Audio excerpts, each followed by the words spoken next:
What is up, Go Backs? Welcome back to another episode of the Game Clock. I'm your host, Swag Massive Flex, and let's get straight into it. Today's topic is the NBA offseason. We all know that the season has been shortened this time around thanks to Miss Rona. Excuse me. Everything is happening within weeks of each other. 2 weeks ago was the NBA draft. 6 days from now is training camp. And then after that is the start of the season on the 22nd. So there's a lot happening, a lot to take in. I want to talk about teams who have had a good offseason so far. I've picked out 3, and here are my picks. These are not in any particular order, because there are more than 3 teams who had a productive offseason. However, these are the 3 that I chose to talk about today. I could talk about more later. I may not. We'll see. Okay, so first I want to talk about the Hawks. The Hawks acquired Rajon Rondo, Solomon Hill, Chris Dunn, and Bogdan Bogdanovic in free agency. Via trade, they got Gallinari and Tony Snell. Trae Young, who is the core of the Hawks right now, there are a group of people in the NBA and beyond who realize the undeniable talents of him, but feel as if he lacks the ability to lead a winning team. I feel as if he's kind of young right now to expect him to just come in and lead this group of grown men and just go straight to the playoffs or something like that. He hasn't been in the league that long. Yes, he has talent. I think it's raw talent. I think he still needs that mentor. He still needs that guidance. You know what I mean? He's still a really young kid.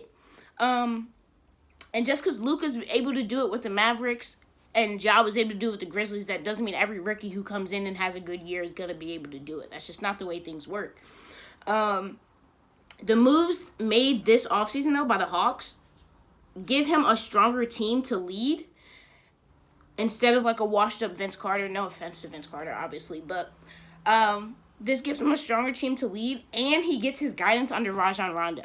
Now, no, Rajon Rondo is by no means a superstar. He is one of the strongest role players, in my opinion, that have played the game of basketball. He has an amazing basketball mind. He has an amazing way to lead the floor without taking away from the superstars of the team, in this case, Trae Young. So Trae Young can look to Rajon Rondo for guidance to show him how to run a team, how to function, and how to go get, I believe Rondo has maybe 3 rings now, I think. It could be 2, I could be wrong. But obviously, if somebody has rings and you don't, you would want to look up to them. They're going to tell you how to do it. So I think that's what's going on with the Hawks. I think they're going to be interesting to watch this season. Now, the Lakers.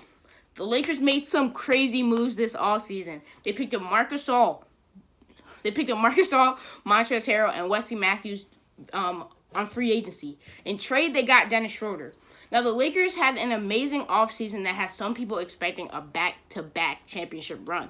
Me being one of those people. It goes without saying that this team is better than the team that just won a chip last year. So why wouldn't it make sense just to expect them to go do it again?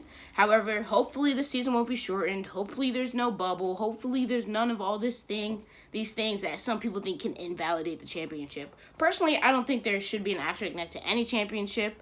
I think LeBron and his Lakers earned that championship last year, and that they're going to earn it again this year.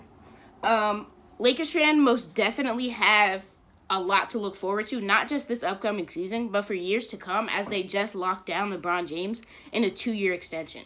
So he's there till 2023 at least. Let's remember that this is LeBron's 18th season, so how much longer is he going to be in the league? Let's also keep in mind that Bronny graduates high school in 2023. So by 2023, hopefully the one and done rule will be gone, and Bronny can go straight from high school to the league if he's good enough to do so.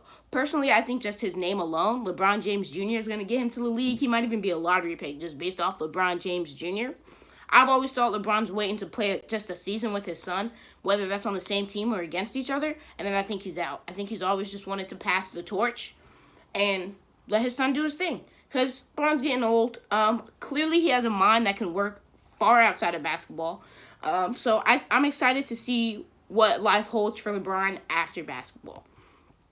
Now, I know you didn't think I wasn't going to talk about my Knicks.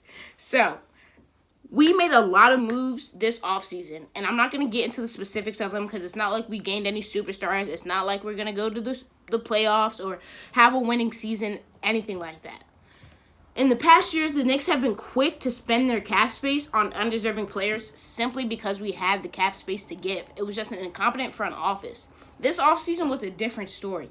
We signed small one-year contracts, we drafted well, and we have the coaching staff we need to develop these young players because our entire lineup is young. Our youngest player is 29 years old. We have nobody over 30. Usually we have that random veteran like our Taj Gibson or something just in the roster. We don't. We waived Taj Gibson. We waived a lot of players, okay? A lot of players that I thought should have been waived. We waived Elfrid Payton and then re-signed him. I wasn't really a fan of that. We have so many point guards. So I don't know who's going to be starting at that guard spot. But I'm excited to see what's going on. I want to say this. No, it's not a Larry O'Brien trophy. No, it's not an Eastern Conference championship.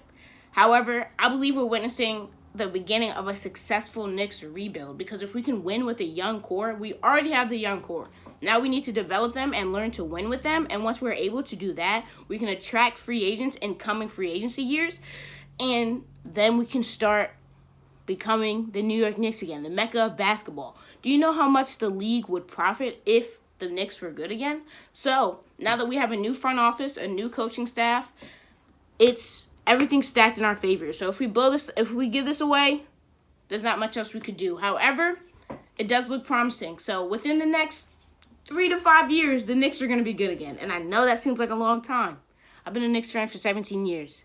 We've been to the playoffs once. We can wait 5 years, okay? So I'll see you next week. Have a good weekend, guys. Thank you for tuning in, and I'll see you next week.